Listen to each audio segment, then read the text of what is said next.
Hello, members of Ironworkers Local 92, and thanks for joining us on this webinar. Um, we're here to help you with your pension and retirement and any questions like that you might have. But the webinar today is just about education, so you can get the information that you need about your pension. So let's get started.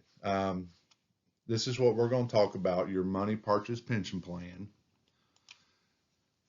We're going to talk a little bit about Social Security. I'm not going to get into a full Social Security deposition because we could spend 4 or 5 hours talking about Social Security. And then I'm going to answer some of the most common questions and concerns that union members have around retirement. So let's get started. A little bit about me first. My name is Chuck Gore. Um, I'm the owner of Labor Retirement Services.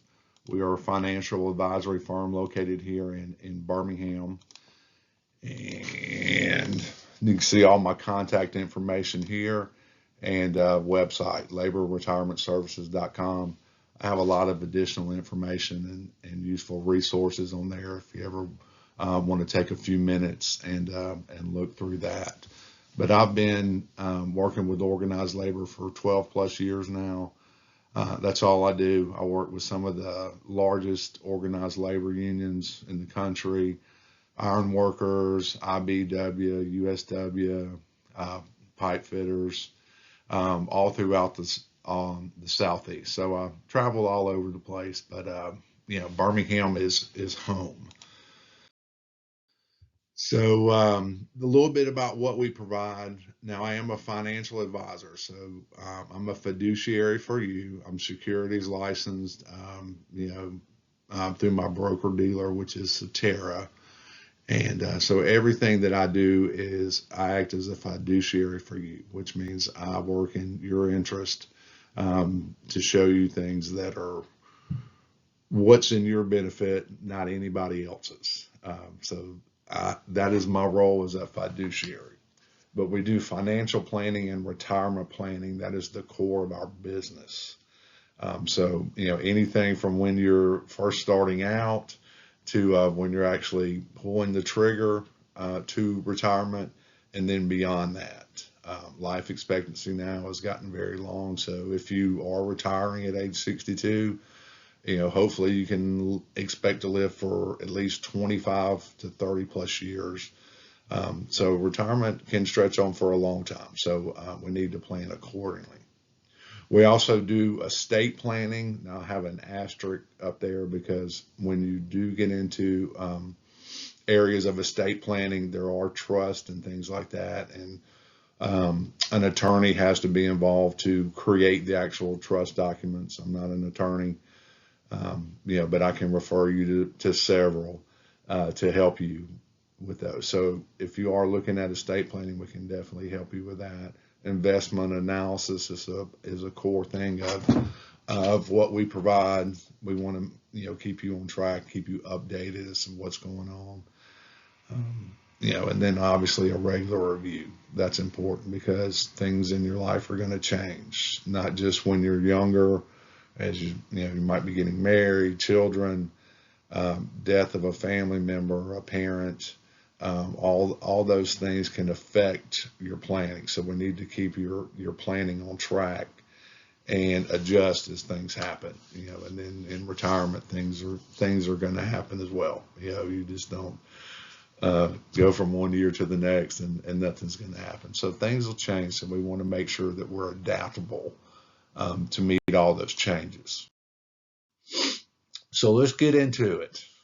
So if you do have a pen and a piece of paper handy, please get those. Take notes as we go through. Hopefully, I can answer those questions here. If not, reach out to me anytime. I'll be more than happy, to help you and answer all those questions. So,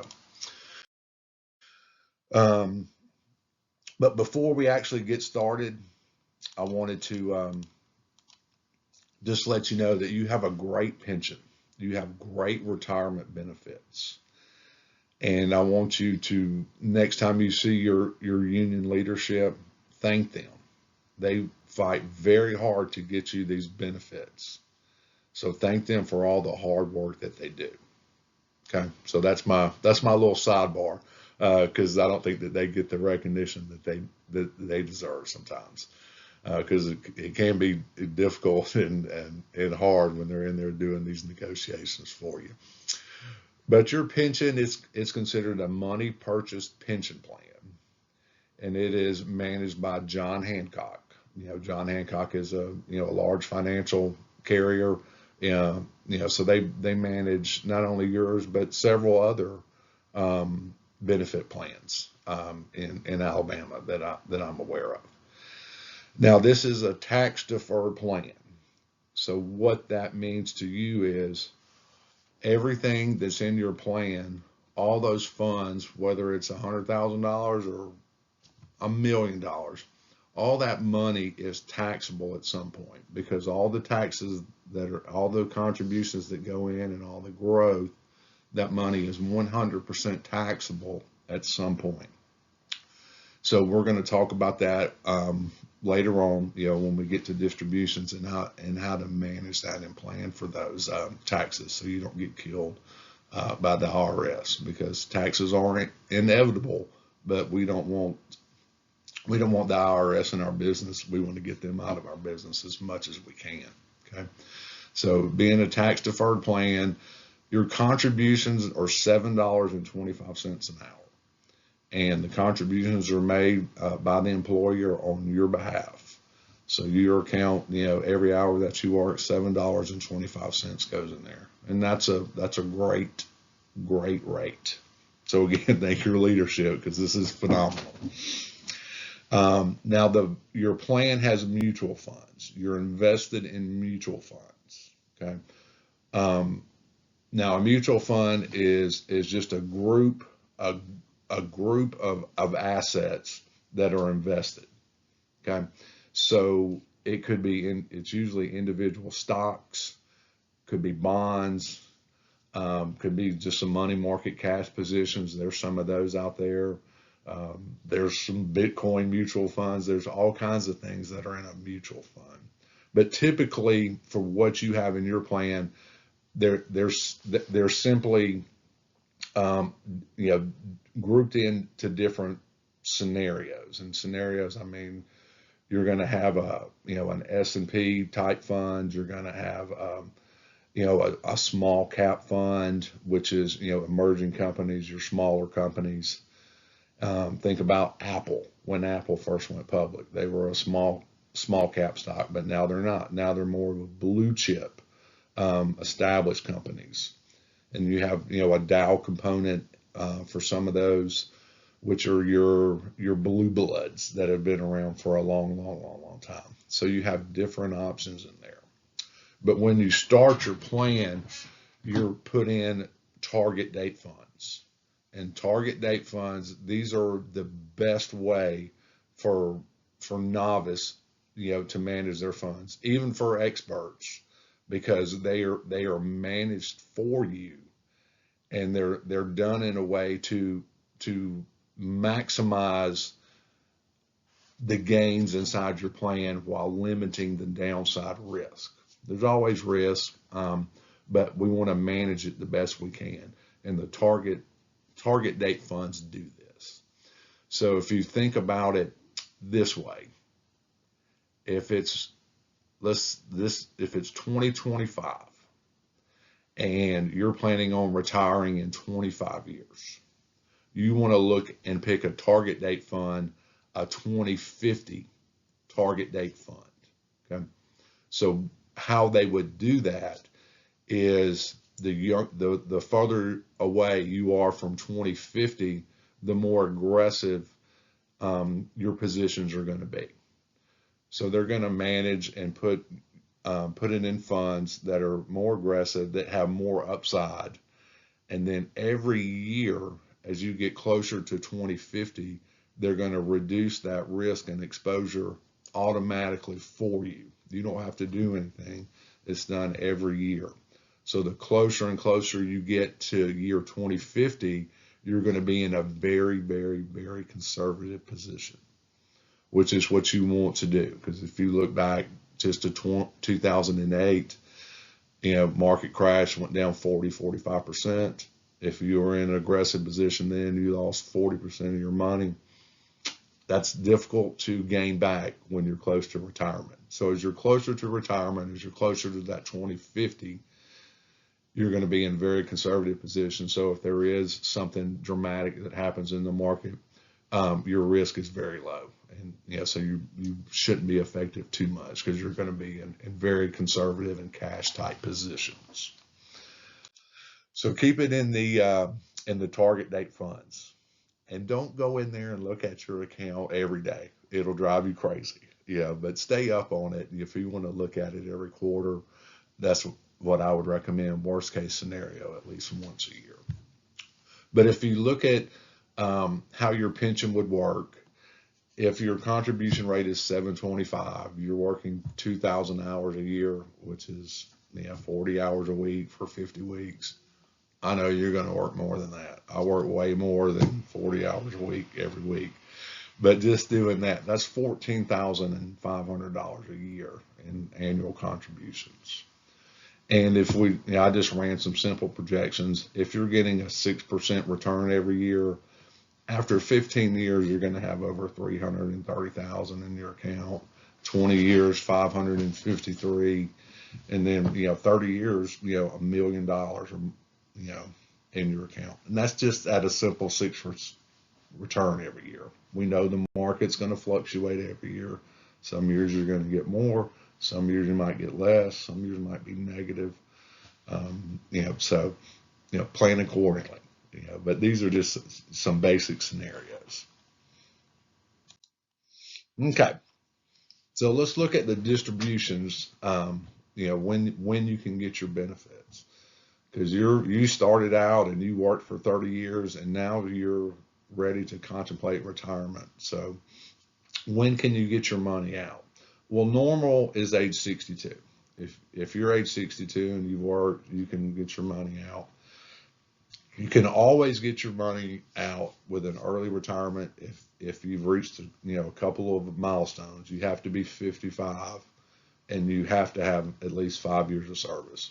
You're eligible to get your money out. Now I have an asterisk here too, because if you're going to do that, there's still going to be some tax consequences that you need to consider. So if you're considering that, please reach out. So let's walk through them before you do anything that's really going to hurt you and cost you a lot of money. Okay. And then you have a 59.5 in-service transfer option inside your pension. You have the option to roll your money out if you've reached age 59.5. You're not retiring, but you can move your money out. If that's something that you would want to do, you have that option. Okay. Now you basically have 3 different options as to how you get your money when you are ready to retire. So, if you're 59.5 and you're rolling money over, or if you're 62 and you're ready to retire, there's 3 different options. One is horrible. You don't want to do it. The second one is okay. And the third one that we'll discuss is the best option. Okay. So the first option, which is bad, you should never do. I'm not going to say never. My dad told me never to say never. But you do never want to take the lump sum. If you take the lump sum cash, 100% of that money is going to be taxable in the very first year. So what would happen is, let's assume that you had $1 million in your pension, and you say, hey, John Hancock, I want all my money. Okay, you can do that. They will send you all your money. But what they're going to do is, first they're going to take 20% to hold back to give to the IRS. And then in the following year, you're going to get a notice to pay the additional amount, which right now would be 17%, because you would be in the highest tax bracket. So you're going to pay 37% to Uncle Sam. Don't want to do that.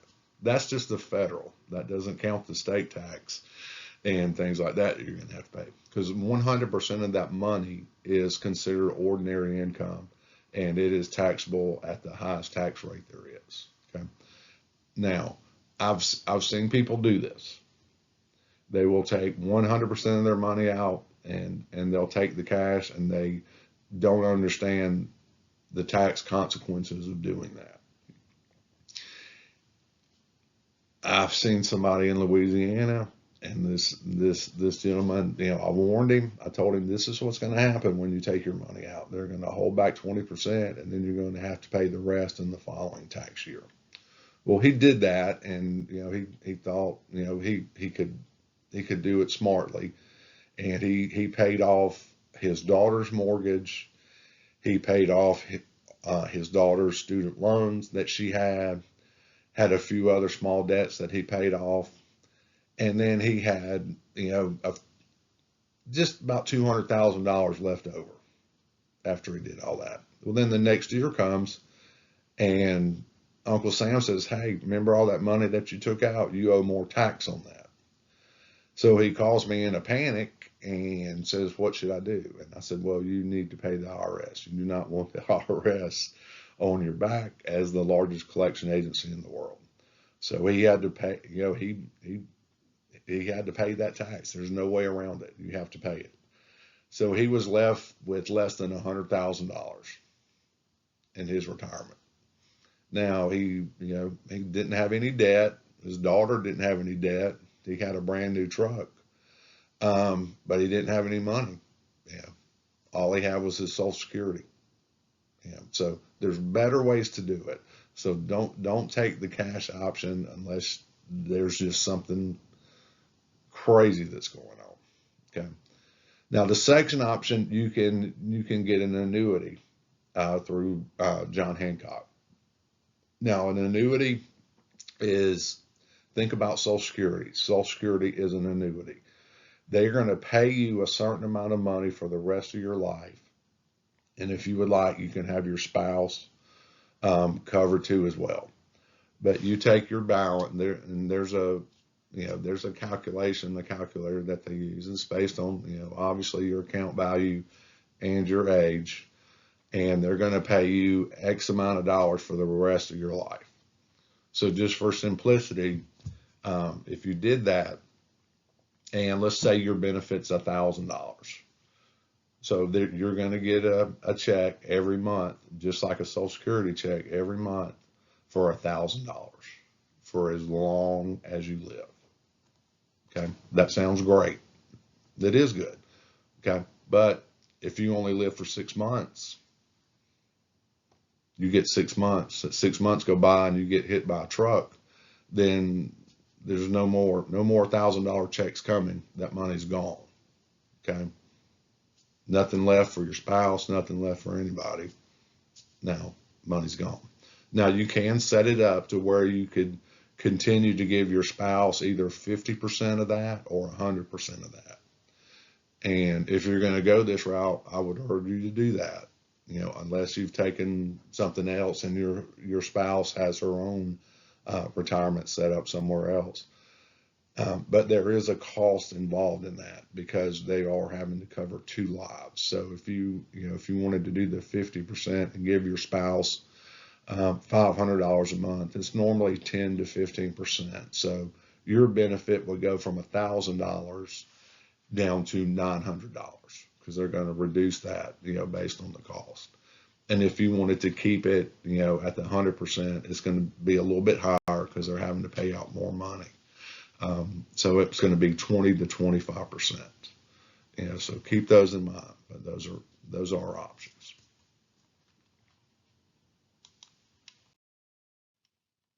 Now, the best option is to do a direct rollover to an IRA. But what are we talking about? What's an IRA? Well, an IRA is simply a set of tax rules. Okay, so you would take, let's assume you had $1 million in your pension. We would set up an IRA, and then we would take the $1 million in your pension, and we just do a rollover to the IRA. So there's no tax, no nothing comes out. $1 million goes from your pension into the IRA. Okay. The benefit of doing it that way is once you have it in the IRA, you still maintain control over all your money. If you take the annuity option, you lose control of the money. You know, if you're getting that $1,000 a month, and you know, a few months go by and you decide, hey, I want to take the grandkids to Disney World for a family vacation, and it's going to cost $15,000 to do that, which is probably going to, believe me. I've been to Disney a few times with the family. It's expensive. Well, you can't call up and they're going to send you $15,000 because you've made the decision to get the annuity option. So you lost all control over that money. Okay. Here, if it's in an IRA, you control that money and you have those options. So you can invest anything you want to inside the IRA. You know, in anything that's available out there, we can put that and set that up inside your IRA. And that gives you flexibility so you can maintain control over your money. Okay. So if you do want to go to Disney, you just say, Chuck, send me $15,000. Okay, ma'am, here's your $15,000. Okay.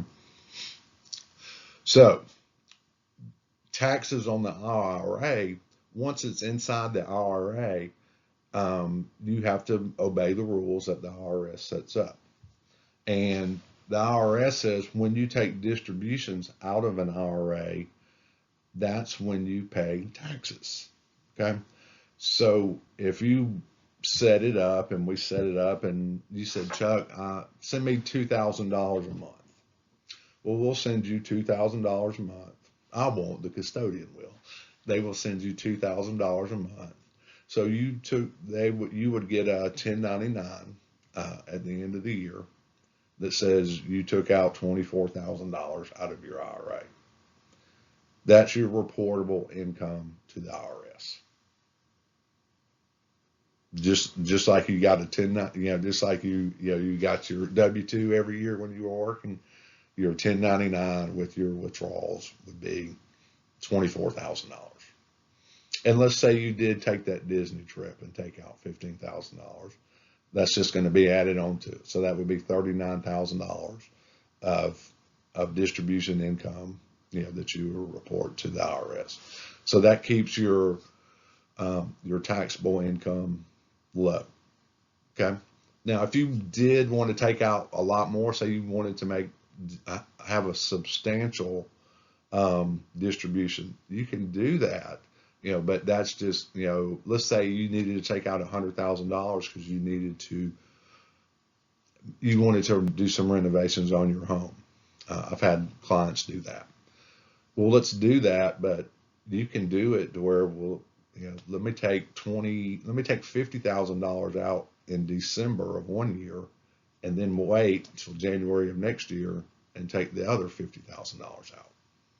That's a great way to do it because your taxable income is going to be split out over 2 years instead of 1 year. So it spreads your tax rate out. So you can maintain control, again, have access to your money and just have a lot of different investment options, once you do put it into the IRA. So next is Social Security. Now, Social Security for many people is their largest asset that they have when they retire. Okay, because it's going to make up a big portion of your income when you retire.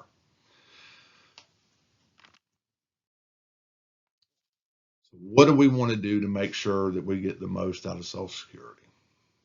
Well, as of this recording, right now there are 236 different ways to file Social Security. Do you know which one is the best for you? Most people would say no. Okay. But what we do is we run a Social Security optimization. We're going to put in your numbers. We're going to put in your spouse's numbers. And we're going to show you the best ways to get the most money from Social Security. That's great, right? Yes, it's good, but we got to make sure that those options fit into your retirement strategy, because just the basics on Social Security for most people, if you were born 1960 or later, your full retirement age is 67. Okay, so to get 100% of your benefit, you have to wait until 67 to file. The vast majority of my clients don't want to wait till 67. Well, there's nothing wrong with turning on your Social Security at 62. That's the earliest you can file. But when you do turn it on at 62, know that you're going to get a haircut when you do that, because Social Security is going to reduce your benefit, based on your age.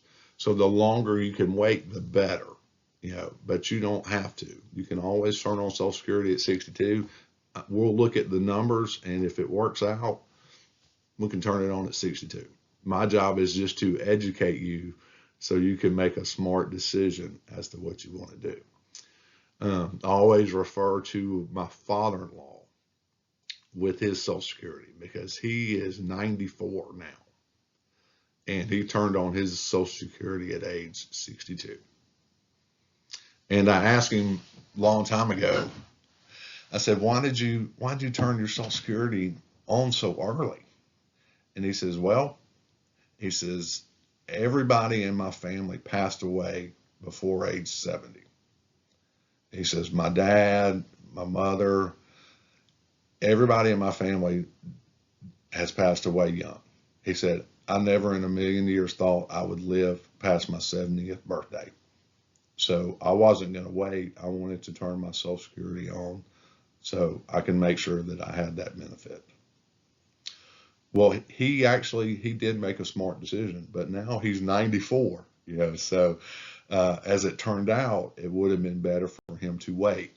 But at the time, he was making the best decision with the information that he had. And that's what we want to do. We want to help you make an educated decision. But you need to get your actual Social Security numbers. Most people, got an idea about their Social Security, but if they used to send out these trifolds, you remember, they stopped doing that until you reach your 60th birthday. Now, when you reach 60, they will start sending you your Social Security statement. So if you're 60 and haven't got those, or if you're younger than that and want to get your actual benefit, go to ssa.gov. Set up your account so you can see what your actual numbers are. And it's also good to do that too, because every once in a while we'll see a discrepancy in there where, if you had a job sometime back a long, long time ago, now they go back 30 years, they use your 30 highest years of income, but, every once in a while, something doesn't show up. So, go ahead and get that information. So if it's something that needs to be corrected, we have time to get that corrected, before. But we'll run the analyzation report for you so we can look and compare so we can make a smart decision, when it comes to Social Security. But if you're getting close to retirement, the first thing that you need to do is make a budget. I know most people don't want to hear the word budget. It doesn't have to be anything extensive, but you need to get a bird's eye view as to what's happening with your money. So when you are going to retire, you want to know, well, how much do I need to live on every month, to meet my basic living expenses. So for example, if you said, well, I need $5,000 a month, that's going to cover, all my bills, my cell phone, everything like that. $5,000 gives me plenty of money to pay my bills and to give me enough money to spend on other activities. Okay. Well, that's great. We don't need the $5,010. We don't have to know it to a penny. We just need to get a good idea as to what you need. Okay. And then your $5,000, that's going to change too as you get older and things change, because inflation is going to creep in at some point, but your lifestyle too is going to change. So $5,000 when you're age 62 is going to be different than $5,000 when you're age 75. Because there's just a couple of things that happen. Because when you first retire, you have your go-go years. Because you're still young, you're still vibrant, and you want to do all these things that you wanted to do. Okay, so early in retirement is when you're typically spend the most money, and then as you get older, you sort of wind down and don't want to do those things anymore. You know, so you have your go-go years, and then you have your slow-go years, and then you have your no-go years. You know, so we want to make sure that that your budget, that the money that you're getting, um, maintains the lifestyle that you want. Okay. And as we set this up, we want to make sure that you have this money for the rest of your life. Because the number one concern that people have when retirement is, am I going to run out of money? My job is to never let you run out of money. So I'm going to set up your plan to where you're never going to run out of money. So whether you're 62 or 94, you're still going to have money, and you're never, ever, ever going to run out of money. You're never going to be a burden on your family, and you're going to have a good retirement. You're not going to be watching CNBC and seeing the stock market fall. Something happened here, and China blew up a bomb and the stock market falls, 10,000 points. So you don't have to worry about those kind of things. Okay. You're going to have a good retirement where, every month I'm going to get my money, whatever happens extenuously outside of the world. Okay. So the next steps, if you want to meet, just let me know. This is my direct number. Here's my email. There's a calendar link, but I don't think it works in here. But you can always go to the website and book a time on my calendar, or just reach out to me directly, and we'll find a time to meet. I don't keep banker's hours, so that's my cell number. If you want to call me on a Saturday, call me on a Saturday. If I don't answer, that means I'm busy, and I'll call you back just when as soon as I can. Okay. So again, just as we wrap this up, just wanted to give you a bird's eye view of how your pension works, how your distributions are, and things to consider when you retire. Okay, because my job is to give you educated decisions, because I don't want you to make a silly mistake that's going to cost you hundreds of thousands of dollars, which I've seen happen. I can give you multiple examples, but I don't want those things to happen for you. Okay. So before you do anything, just reach out, schedule an appointment, and let's walk through and talk through anything that you might have. Okay. Now I know the question that everybody's asking, well, how much does all this cost? This is fantastic and appreciate what you're doing, but how much does it cost? Well, I don't charge anything. Okay. All financial advisors in the United States are paid the same way. We make money when you give us money. Okay. All the planning, all that stuff that goes into it, I don't charge a fee for. As a member of organized labor, I'm doing all this stuff for you. That is my gift back. There's a lot of people out there that's going to charge you to do a financial review and set up a financial plan for you. I don't do that. I'll do all that stuff for you for no charge. Okay. Now, when you invest money with me, that's when a financial advisor makes money, and we get compensated in several different ways. And it depends on where your money is going to be invested. So before we do any of that, once we put together a plan for you that meets everything that you're wanting to accomplish, I'm going to tell you how much it is. Well, if we invest it here, it's going to cost X amount of dollars. Here is X amount of dollars. And the cost are never, you never write a check to me. It comes out, if it's an investment account, it comes out of your investment account. If it's something else, it comes out, from the carrier will pay me directly. But we disclose all that to you up front before we conduct any business. So you're going to know. Okay. I don't have very high fees. I think they're very low. Probably some of the lowest in the industry, but so that's how we work. So in conclusion, thanks for coming. Thanks for watching this. Share it with your other members. And when you see your leaders, thank them. Thank them for all they do. Thank them for putting this together for you and all the hard work that they do.